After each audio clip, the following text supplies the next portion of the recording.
Today's episode is co-sponsored by my friends at the National Ranching Heritage Center and my friends at Art of the Cowgirl. The National Ranching Heritage Center on the campus of Texas Tech University in Lubbock, Texas, tells the story of ranching in the American West through over 50 historic structures. You can check them out online at ranchingheritage.org. Come experience real ranches, real stories, real heritage at the National Ranching Heritage Center in Lubbock, Texas.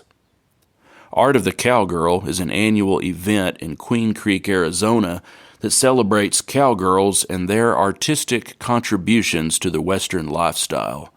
In so doing, it raises the necessary funds to support emerging artists in expanding their knowledge and skills through fellowships with master artists in their field. You can find more information at artofthecowgirl.com. I'd like to start today's show with a poem that was written by the father of today's guest, Spike Van Cleve.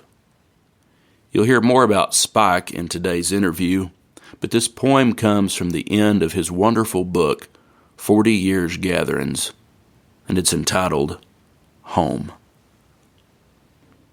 Out toward the setting sun, there's a land where the brawling Yellowstone drops snake-like through the foothills, where Cheyenne and Crow were known.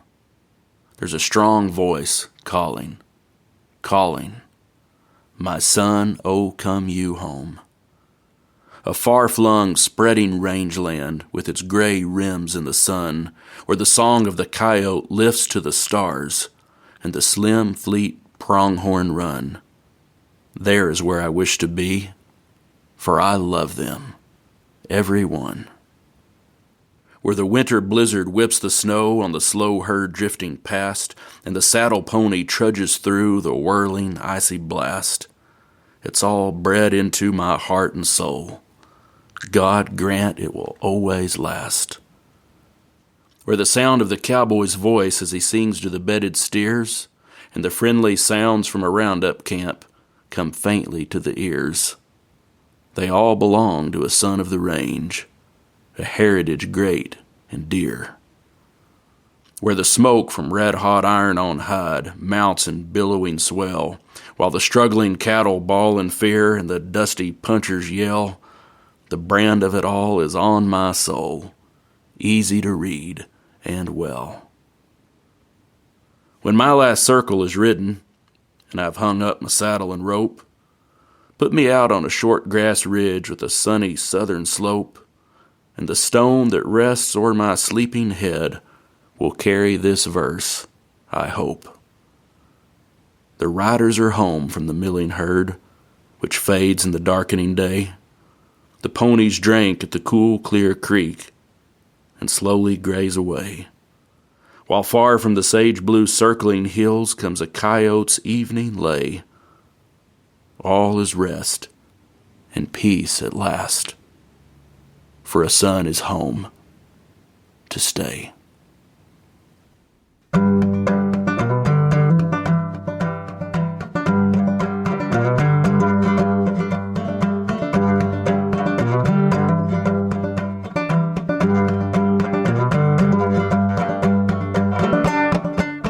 Howdy folks, this is Andy Hedges, and you're listening to Cowboy Crossroads.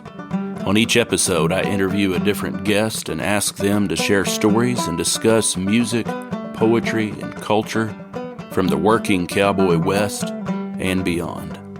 My guest today is Barbara Van Cleve.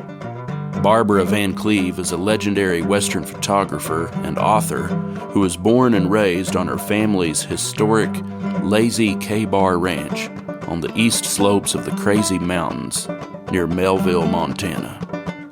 Her work has been published in many books, including 2 collaborations with Montana rodeo poet Paul Zarzyski, and her own book on Western ranch women entitled Hard Twist.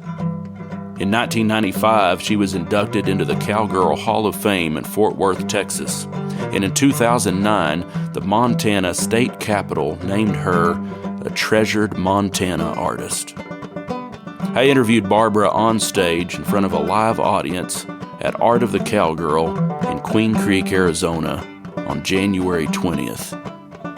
Here's Barbara Van Cleve. I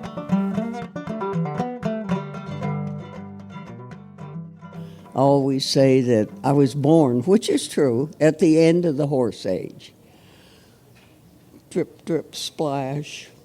I hate that, at the end of the horse age. But it's really true, because my nephews and grandnephews are using those damned ATVs and motorcycles to move cattle, and God forbid, to move horses. And I said to the boys, you know, your grandfather and great-grandfather and great-great-grandfather going to be turning over in their graves because you're using those blankety-blank machines instead of a good horse. I said, why? Oh, it saves so much time. And I said, what are you doing with all the time? Silence. But my dad, when he was alive, he kind of rounded us all up, and he said, well, you can talk about the machines, how wonderful they are. And he said, but when they quit, and they will quit in cold weather, you're going to be damned cold, he said. However, a horse never quits, and a horse is always warm. So he said, think about it. I let the boys think about it because I knew what I preferred, the horse. Like most people, we came from the East Coast. I mean, everybody did who was settling the West. And there were a bunch of the family, didn't have the name Van Cleve, but they were ancestors, and they were in the Montana Territory in 1842. And we, with the Van Cleve name, the Dutch part, came and ranched starting in 1880. We were there, I think, in about 1878 or 77, something like that. And all of the Van Cleve ancestors from back east were educated. They went to West Point. So they were military men. And they were hired by the railroad for their particular skills. However, my great-grandfather was what I would call a gentleman rancher. However, his wife was a real mover and a shaker. And she tried to get things changed in Montana, like having the state capital moved from Helena down to Big Timber, and the railroad moved from Big Timber to little bitty town-ish, if I could call it that, of Melville. And she wined and dined the politicians, and she did such a good job, she spent my great-grandfather into bankruptcy. And they called my granddad back from school when he was 16 to try and save the ranch, but he couldn't do it. And they lost it. And he was then 16, going on 17. 3 years later, he married a woman who was born and raised up in Helena. Her dad manufactured candles for the miners, among other things. And then he kind of branched out into soap and other things to sell. But she was the family bookkeeper. So that was a pretty good marriage, because my granddad, who was a working machine, hard-working and intelligent. I don't care if he had a grade school or high school education, which is he didn't even finish high school because he'd come home to try and save the ranch, and he couldn't. But from scratch, he built a wonderful ranch, and by the time, well, it was the late 50s, he had a ranch of almost 100,000 acres. Pretty incredible, if you ask me. But this was in the days before our open country was all sold. In Montana, thank God, it isn't anymore, but it was in those days open country, cow country. And it was wonderful. But as people made money, as times changed, and people didn't have to be in a big town because of the computer age, they were able to make quite a bit of money. And somehow they thought they were better than anybody else because they made more money. Not according to the way I was raised. It depended on the kind of person you were. You had to be decent. You had to be honest, or honest enough around your neighbors. You could try to pull the wool over somebody else's eyes, but not your neighbors. You had to be decent, honest, caring, and you had to be aware of the community. And thank God, I just think ranching and farming were the best places in the world to raise children, to have a family, because you learned all of those things about your family and taking care of them, the extended family, and of your community. I mean, we always had brandings that we would help the neighbors would help us. It was wonderful, and nobody was asking for money or anything like that. You know, I remember my granddad, when I bought a chunk of land from him, and he said to me, "Now, I want you to understand this." He said, "Money's here today and gone tomorrow. Land goes on forever. They're not making any more of it, as far as I know."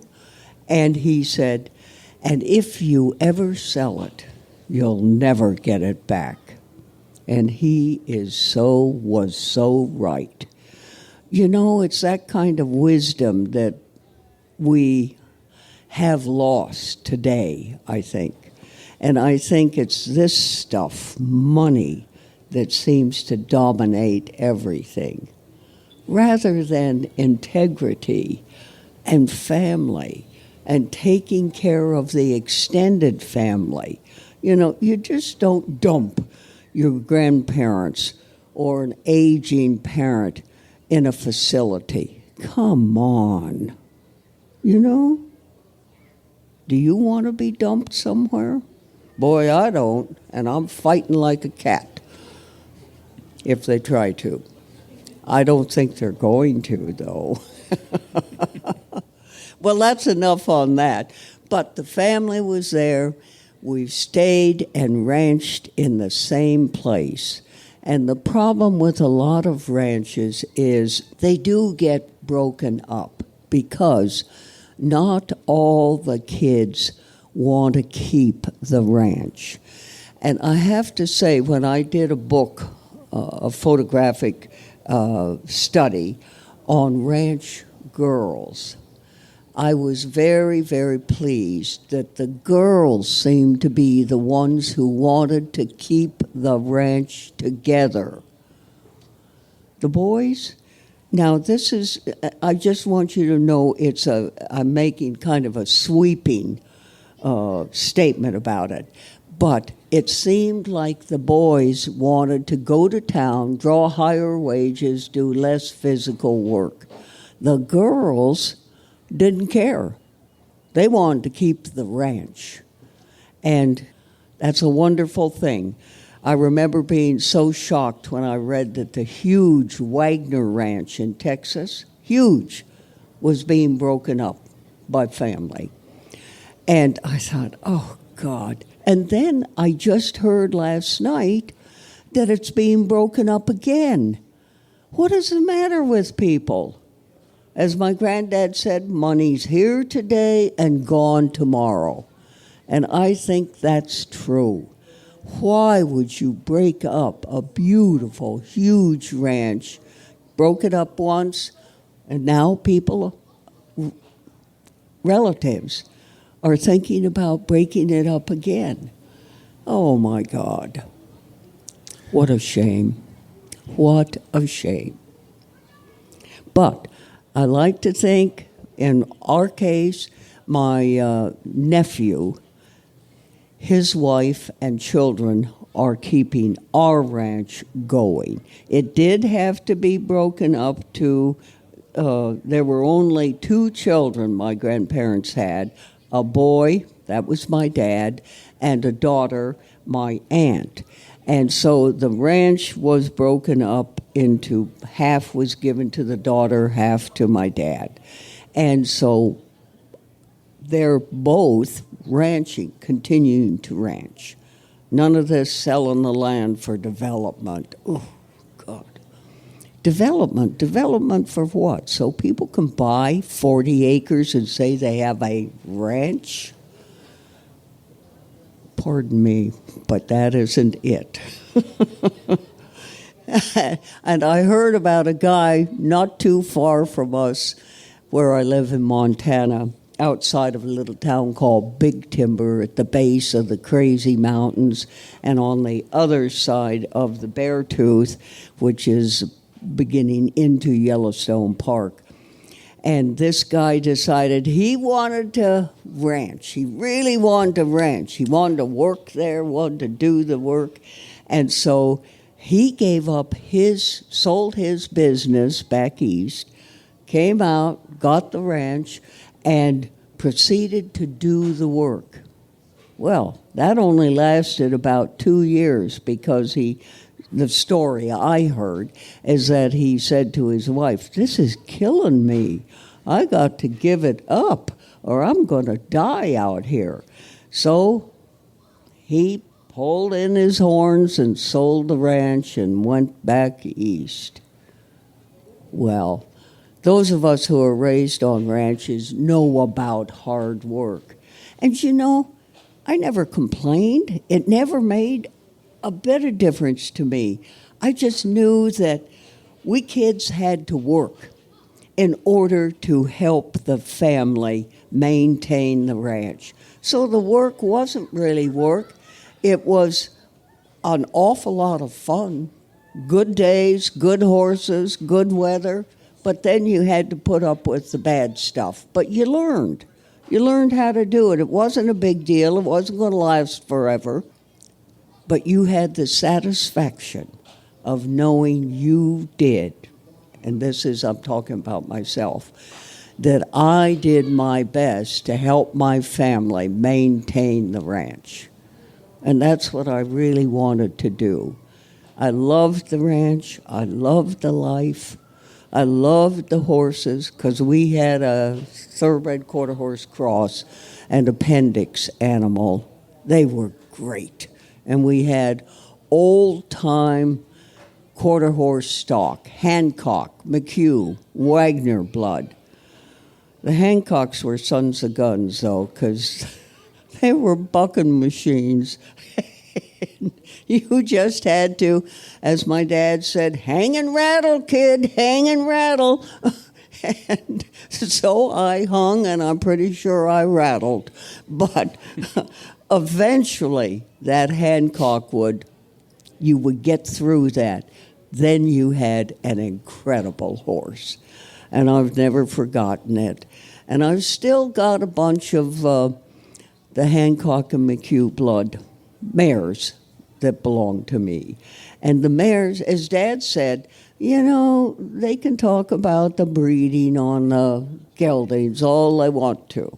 But you can't breed a gelding. A gelding can't breed and carry any bloodlines, but your mares can.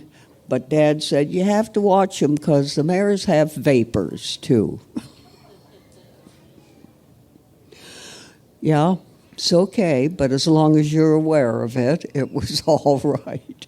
Well, let me get back to you. Well, you've mentioned your dad, Spike Van Cleve, and I'm reading right now that wonderful book, 40 Years Gatherings of his, and I'm just blown away by the incredible stories, the lingo, the sense of humor that he had. He sounded like such an incredible man of the West, and I wonder if you would mind talking about your father and your mother and who they were, the lives they led, and the lessons you learned from them. I'd be more than happy to. Thank you. My mother, people always thought she was born back east. My God, she was born in a little town called Harleton, just up from Melville. And her dad was a banker, a good Norwegian, Ingvald Lauritz Knutsen. And the Scandinavians are pretty good blood. And I think the fact that I've managed to live as long as I have with good health is due to my mother's Scandinavian blood, because the Van Cleves had some other issues. We're all blind as bats. When we were born, I remember somebody had done a photograph of me when I was about 2 years old, maybe 3, and I'm holding a pair of spurs over here, and I'm scowling at the camera. And somebody said, well, you must have been a bad-tempered child. And I said, no, I just couldn't see. And so I'm scowling, trying to see. And I said, as far as people can get an opinion of this, it was, don't try to think of even taking those spurs away from me. Well, I'm pretty sure that was true, too.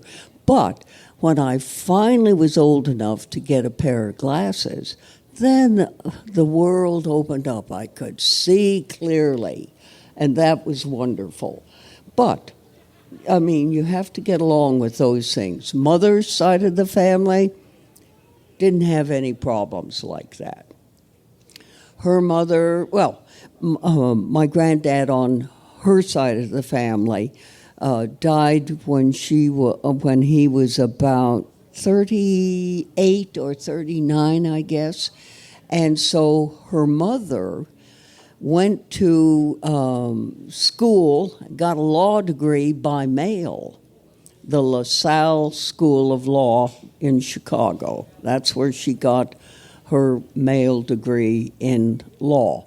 And she practiced law. She was one of the early women who was practicing law in the Montana country. Montana was made a state in 1889, so it was a state by then. And she put her 3 girls through college. So mother had a college education. Well,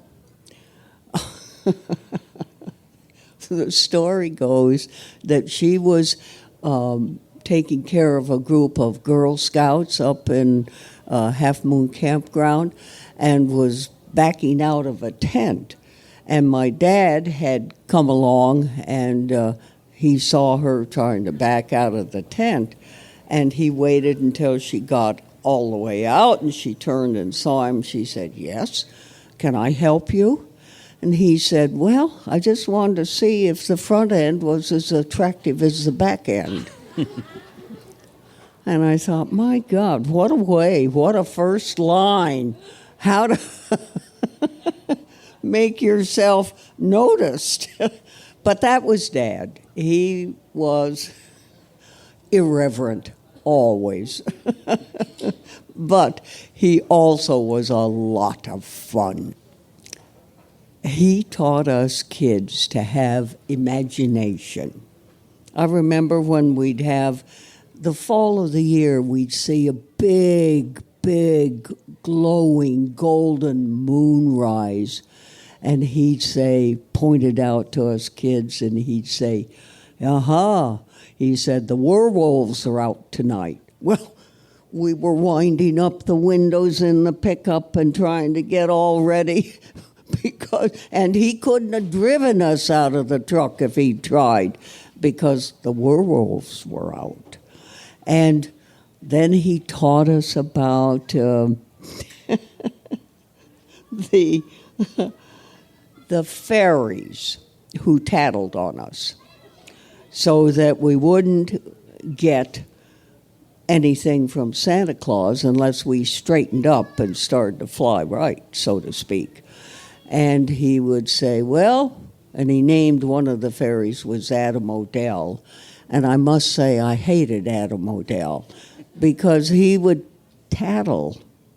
And I thought that was really unfair. But I couldn't resist. One of my great-grandnephews was with his horse, and he had his mittens on. He had a kind of a hat with a bobbin on the back, and he leaned over to his horse, and it looked like he was whispering in the horse's ear. And so I photographed him and then did a little bit of work on it with Photoshop, of course. And then down below I put, please ask the reindeer to tell Santa I've been a really good boy. And I just sent it out as a Christmas card because I thought, well, that's a part of that wonderful imagination and those things that just enliven life, you know. And horses, well, Dad always said he was born at the tail end of the horse age. And when I grew up on the ranch, we were doing everything with horses. We put up hay, we cut it, we did everything with horses. It took more time, but you had an animal that was really, really faithful. They're incredible animals. And Dad has in his book, 40 Years Gatherings, he has a story called Cody and Terry. And I wonder if anybody can read that story about this workhorse team without shedding a tear. But Dad loved horses, and he passed that on to his daughters. My brother, I don't think, really cared for horses. He was all right. He loved the pigs, and he loved the milk cows. That's okay. You've got to make your choices in life. But he didn't not appreciate horses.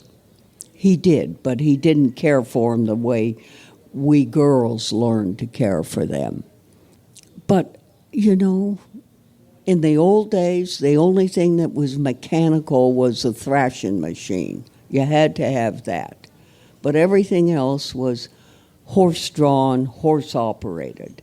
And I don't know, it was wonderful. Took a lot more time, but you were dealing with an animal that is really sensitive to humans. I think, actually, horses probably are more or equal in sensitivity to human beings, particularly women who have this sensitivity, this instinct to perceive what other people are thinking.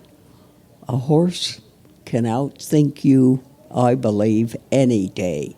But you have to pay attention in order to see it.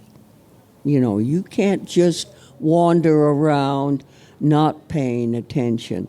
And I've known some people that are not raised in this country, they were from back east, and they said to me, oh, horses are stupid. He said that to the wrong person. Because I said to him, no, Mel, I'm sorry, I think you're the stupid one.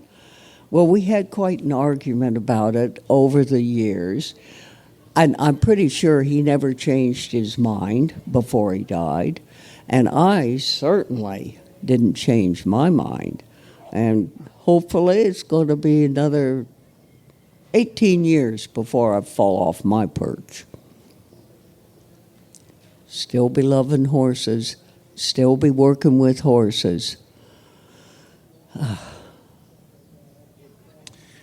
When did you first pick up a camera and experience that calling to maybe, I don't know if this is the right word, to document, capture this way of life? Okay, thank you. That's a great question. I wanted so badly to communicate to people how wonderful ranching was before it became a life with machines. And so I say how wonderful ranching was. And I think it still is great, but it's like everything in the world, it's changing, unfortunately. And in the little one-room schoolhouse I went to, we had art once a week for about an hour. Well, the only thing I could draw was a good horse head. That was all. I couldn't do anything else. I couldn't get the body in there right. And I couldn't paint, and we had clay so we could learn how to sculpt, but I couldn't even do that. But Life magazine came into the house, and I pored over Life magazine, and it was black and white photography. A lot of really fine photographers who were doing documentary work. And it was just wonderful. And I thought, I don't think I need a pencil or a brush or inks or anything like that. I need a camera. But as most ranchers were, we didn't have a lot of money. We had a lot of land, but we didn't have a lot of money. And kids in those days, ranch kids, and I think it's the same today, don't get an allowance. Why should we get an allowance? Anyway, I had to figure out some way to get the money to get a camera. Well, the best thing I knew how to do was beg. So I begged for a camera. And I promised I would take good care of it, and I would do everything. And they said, why do you want a camera? And I told them why, because I wanted to show people how wonderful ranching was.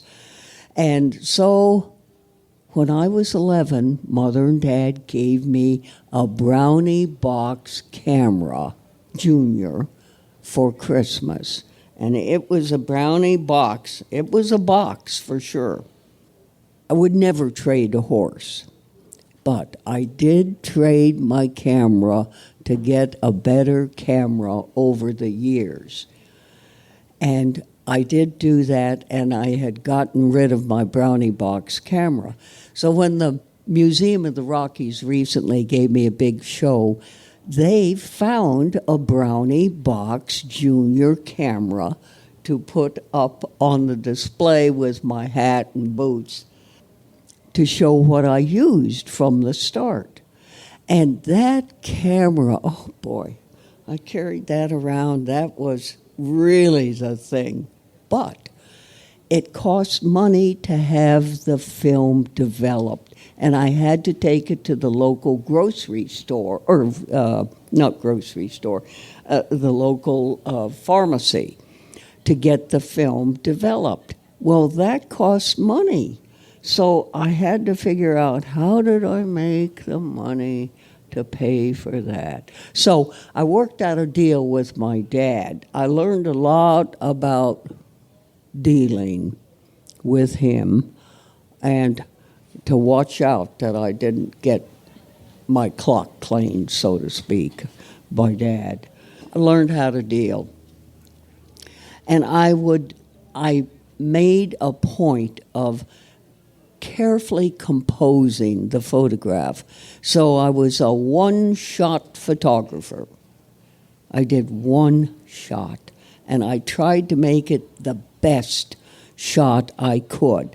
I got books from the library about Ansel Adams and his recommendations in composition and design. I tried to teach myself, because there wasn't any classes in Montana about photography. So, and I was not enamored with color photography.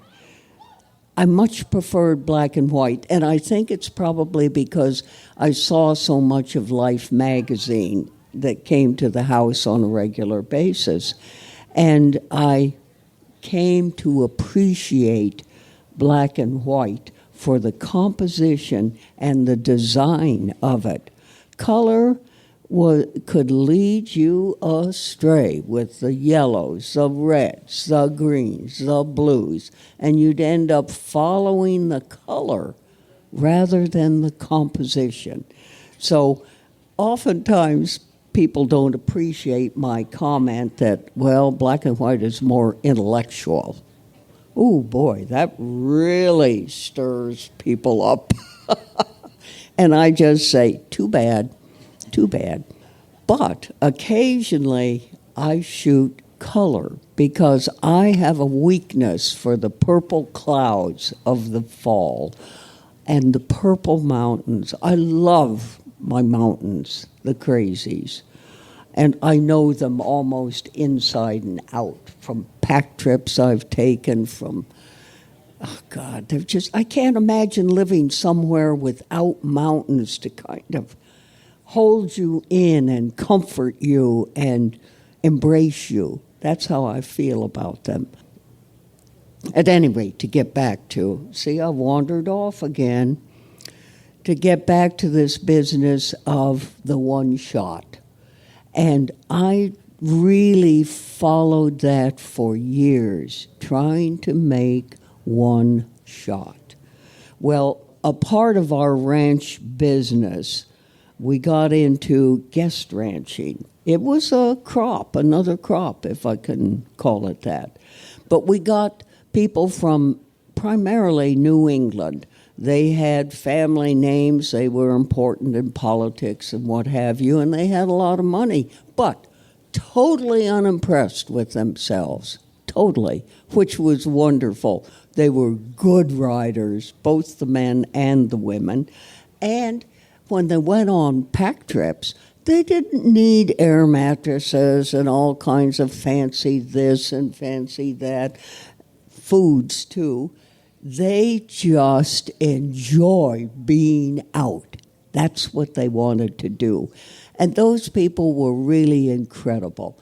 Well, there was a woman and her husband. He was an AP photographer in somewhere in New York State. Maybe it was New York, for all I know. And he died. But they knew how much I loved photography.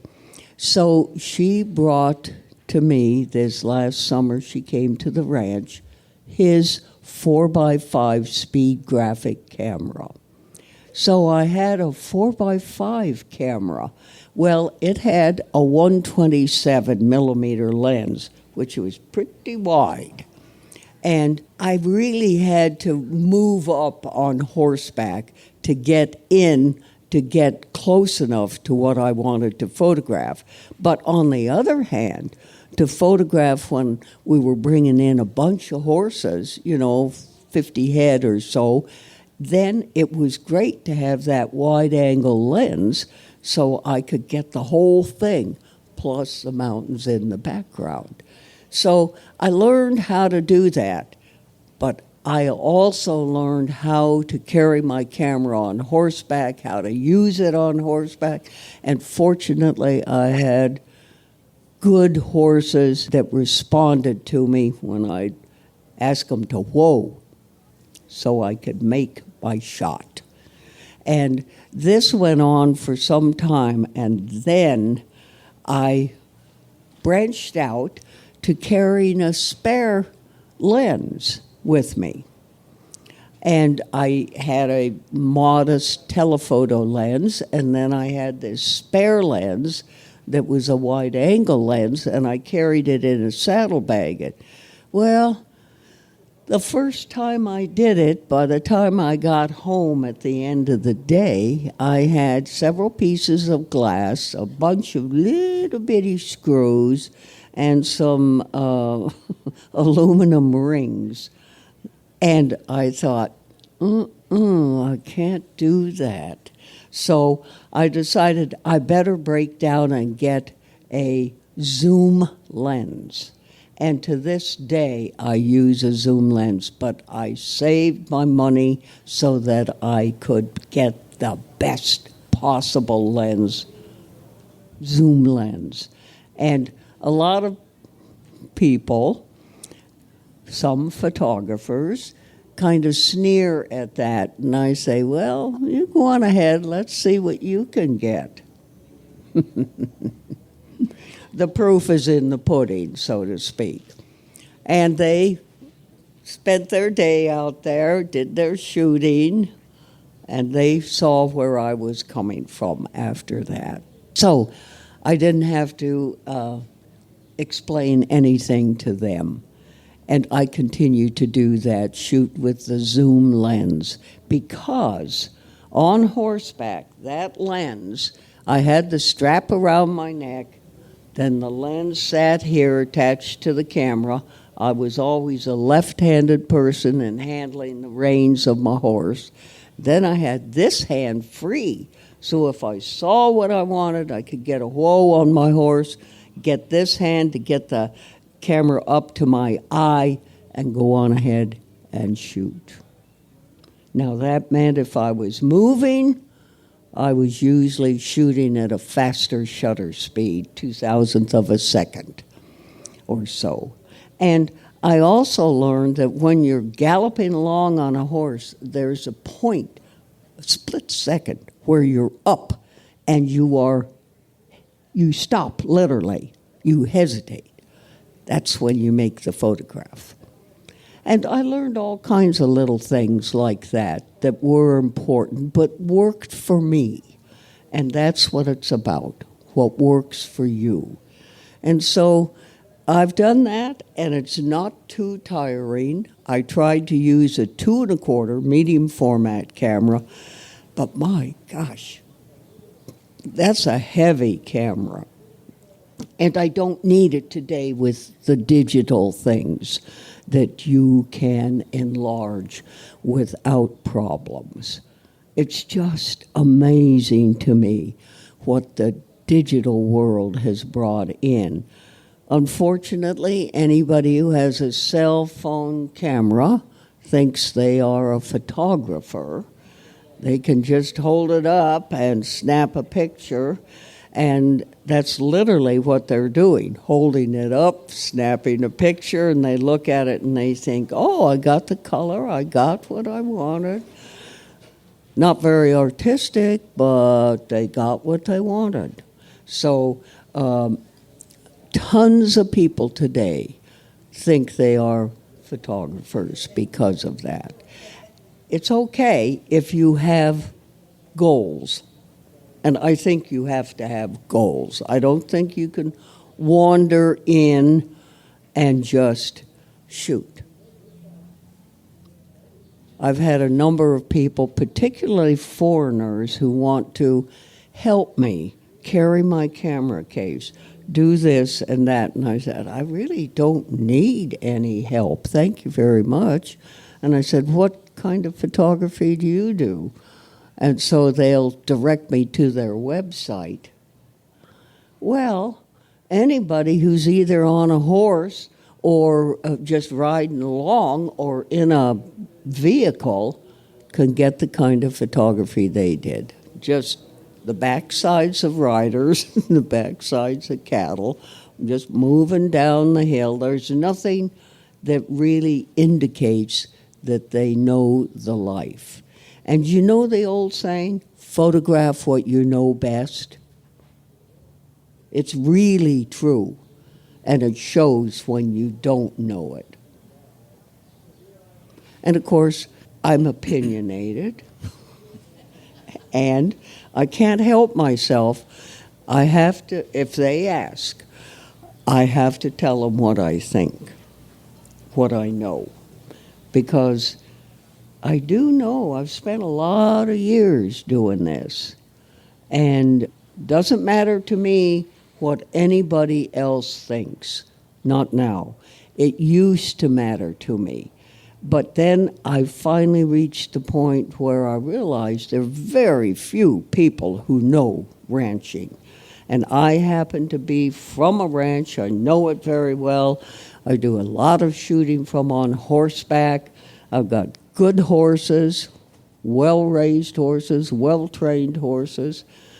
And I'm past that time in my life where I loved a horse that might wake me up with the thought of bucking me off, which wouldn't be hard because I'm short-legged. And I never was a bronc rider. But I liked a horse that kept me awake. I would hope everybody would.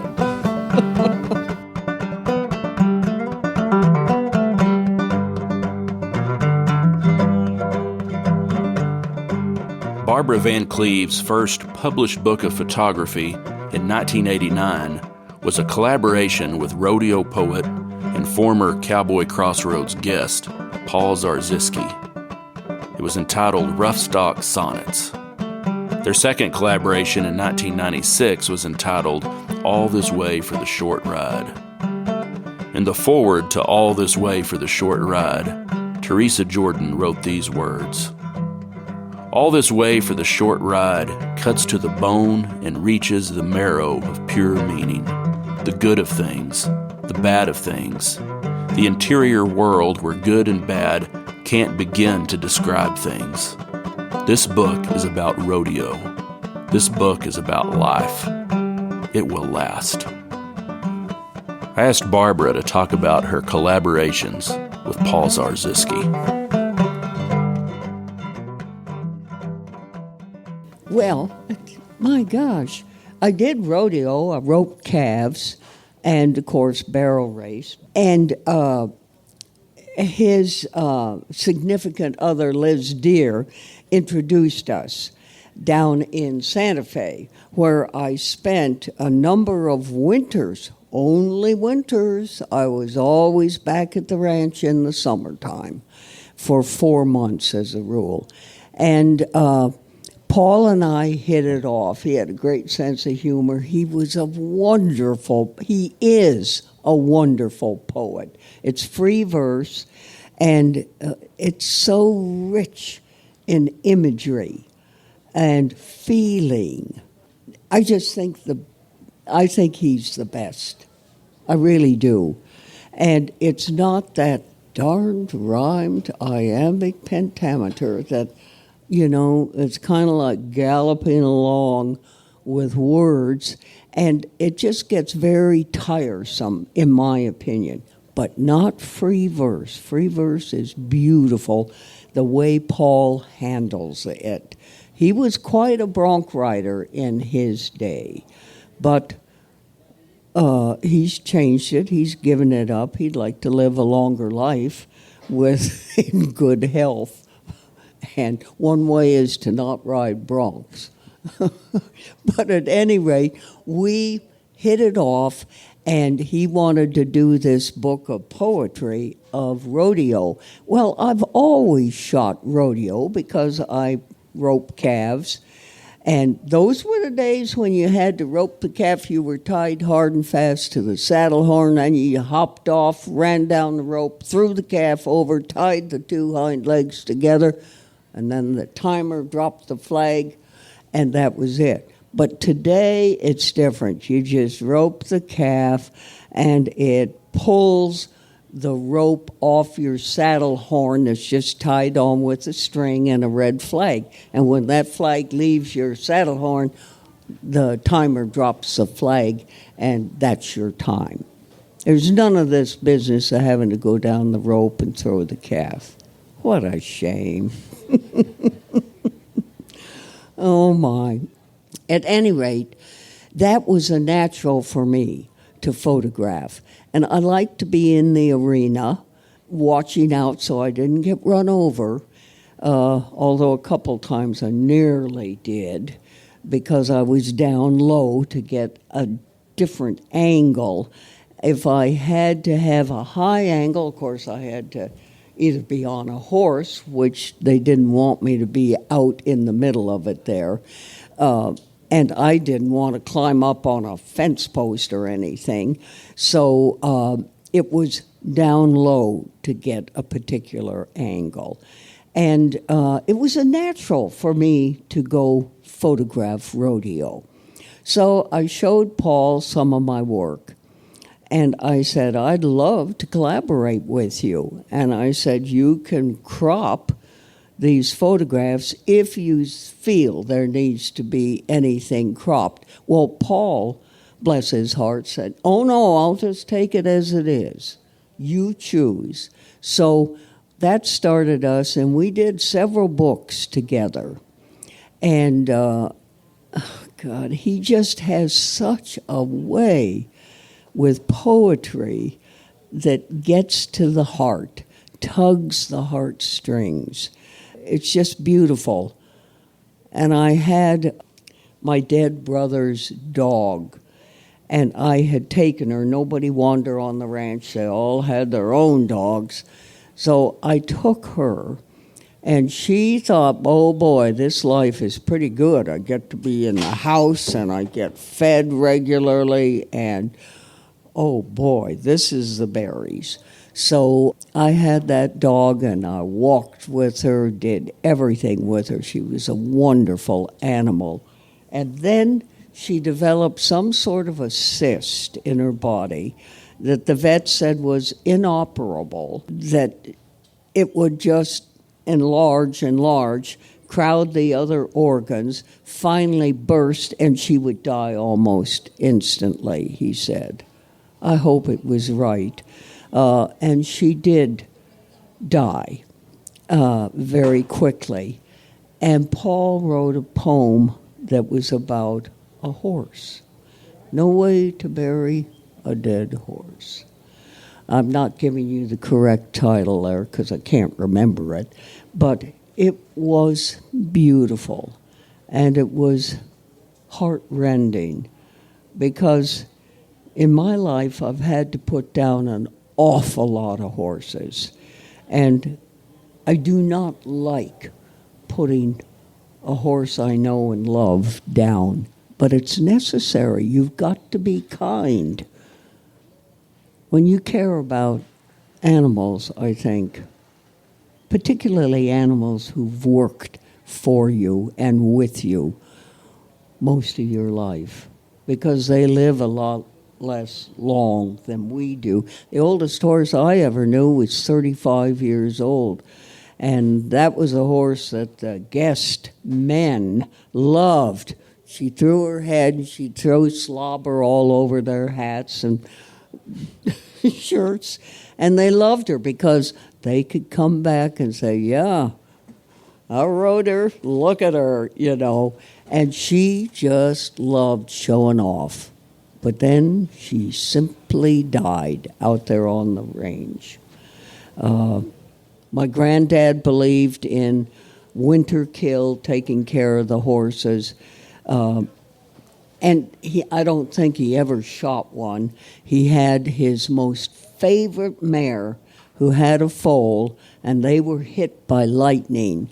And for the first time in my life, I saw my granddad take a caterpillar out there and dig a big old hole for that mare and her foal, and he buried them up on a hill where they could see the crazies. That just said to me a whole lot about him and his feeling for certain horses. My dad was less selective. He just cared about the horses. And if a horse was sick or badly crippled and you couldn't do anything for it, why, he would put it down or have the vet come and do it. Personally, we never sold a horse that I know. My dad sold several many years ago. And then he gave it up because he didn't like what was happening to the ones he sold. So he just quit. And a horse that was born on the ranch, worked on the ranch, and died on the ranch. And that's the way it should be, I think. If you sell a horse, it's pretty hard. if you care about it a lot, to see how somebody else, who supposedly cares about horses, ends up treating them. So that doesn't happen all the time. I think it only happens once in a while, but once in a while is once too many.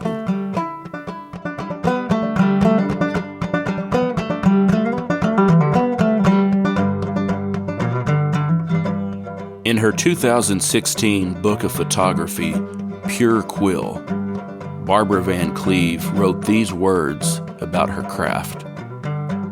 Although I use photography as a tool for capturing images, I know it must also be a means of revealing and sharing compassion for, information about, and the resonating memories of the thing observed.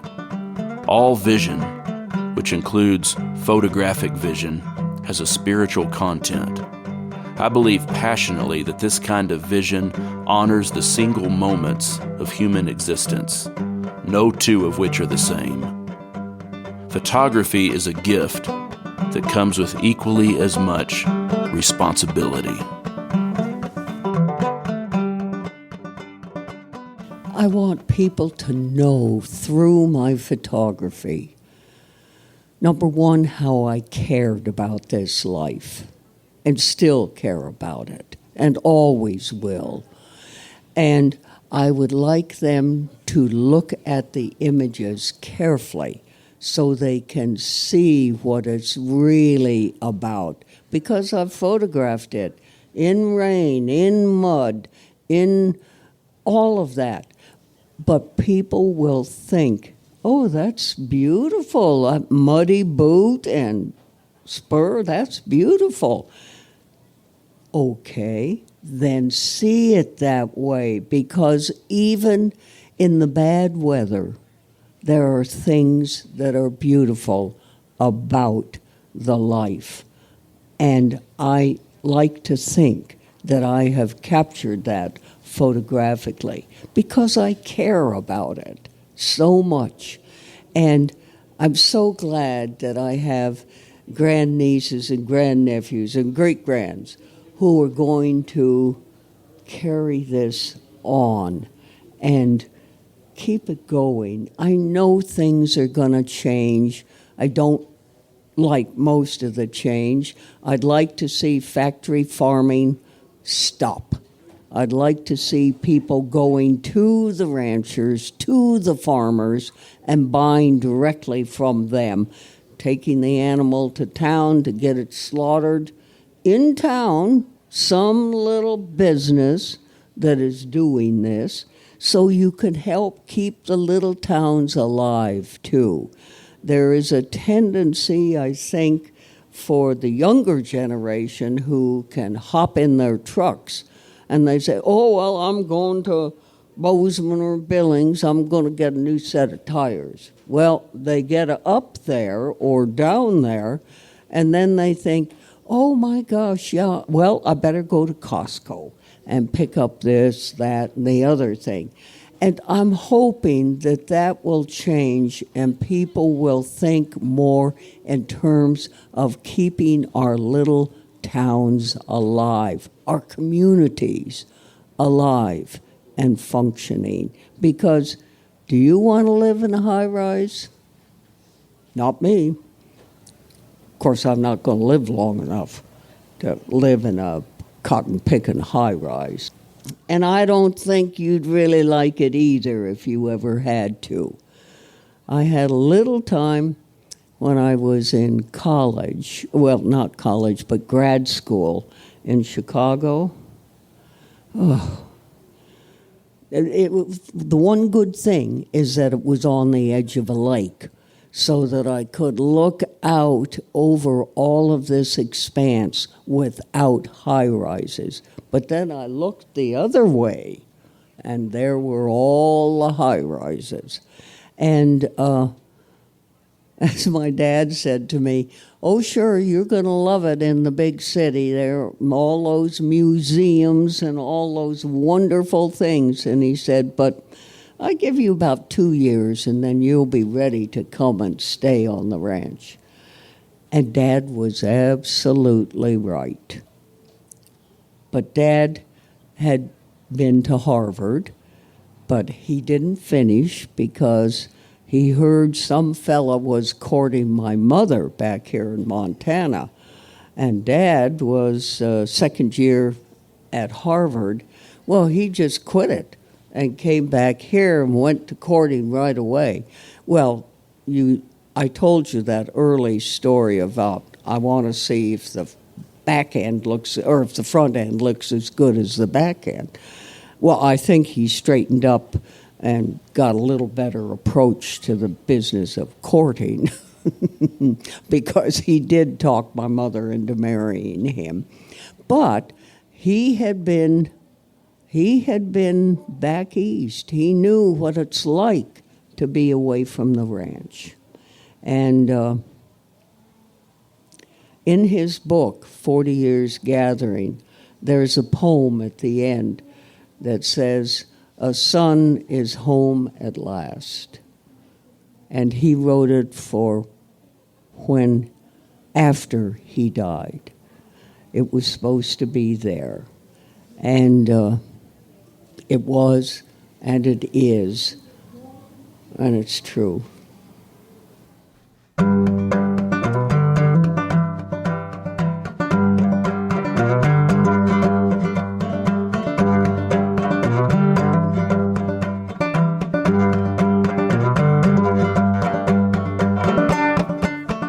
All right, folks, that's it for today's episode. I'd like to thank Barbara Van Cleve for taking the time to visit with me. You can find out more about Barbara at barbaravancleve.com. I'd like to thank the National Ranching Heritage Center and Art of the Cowgirl for sponsoring today's episode. You can find out more about the National Ranching Heritage Center at ranchingheritage.org. You can find out more about Art of the Cowgirl at artofthecowgirl.com. I'd like to thank Hal Cannon for playing the Cowboy Crossroads theme music. You can find out more about Hal at halcannon.com. I'd like to thank my Trail Boss patrons, Bob Kelly, Chris Ryden, and Scott Anderson, for their support of this episode.